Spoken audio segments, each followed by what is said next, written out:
Quarter Shop Studio with Barb and Mary of Me and My Sister Designs, and they're going to show us how they make their beach ball pattern with their Double Wide Dresden Ruler today. Let's get started with the block. I have 2 strips that I've sewn together, and I've also pressed my seams open. I like it because it lays nice and flat. I have a print jelly roll and a solid jelly roll. You can use yardage or a jelly roll on the solid. I have my double wide Dresden ruler, and I'm going to line it up on the tippy top and also on the bottom line. There's also lines in the middle that you can line up on, and I'm going to cut this. Okay, we got this. I have cut 1 wedge, and I'm not going to rotate my ruler. I'm just going to line it up again. I'm going to get as close as I can because I need as many wedges as I can out of my strip set. And I'm going to cut it again. And I'm going to keep going because I need a total of 10 wedges for my block. So I have several other strip sets put together, and I'll be cutting wedges out of those. And then we'll put them together.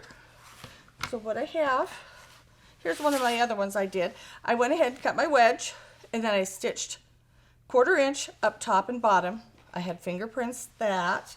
Let me get my purple thing, and I'm going to turn this out. Whoops.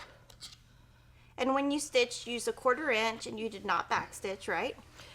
That's correct. I chained. I'm getting better at chaining because I love my Orfil thread and I don't want to waste it. And I used Orfil white is what I used on that.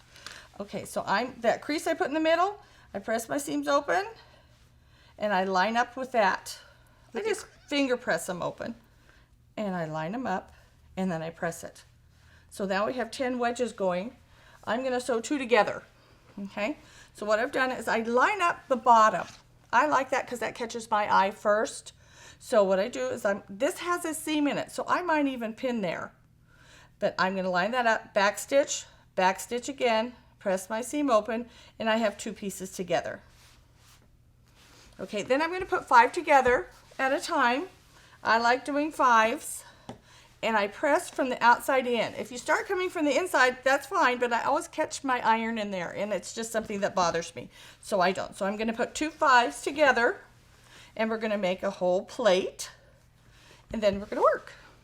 Okay, I have sewn my 2 5s together. It just seems to lay flatter when you put them in half groups, and I've pressed all my seams open, and they're all nice and ready to go. I have my background square cut. I am going to fold it in half once. I'm going to do a light little crease there, putting a little bit of pressure on there to give me some crease lines. I'm going to open that up. And this is what's going to help me line up and center my block.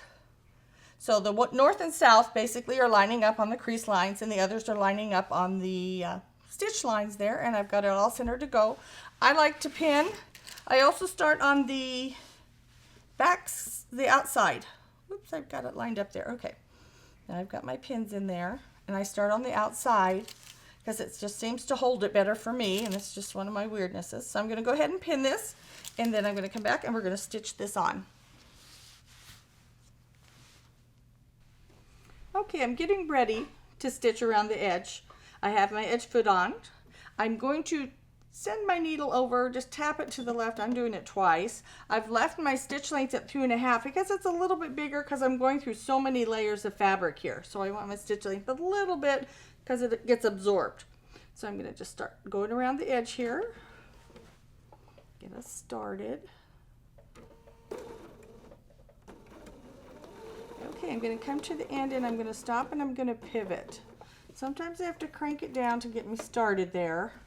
I lift up my foot and pivot around. Down again.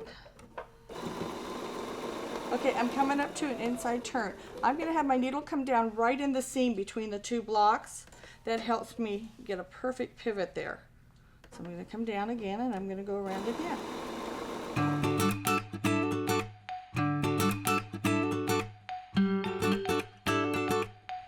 The beach ball quilt has so many color options. You can place prints or solids in the inside or the outside, or use prints on the whole thing.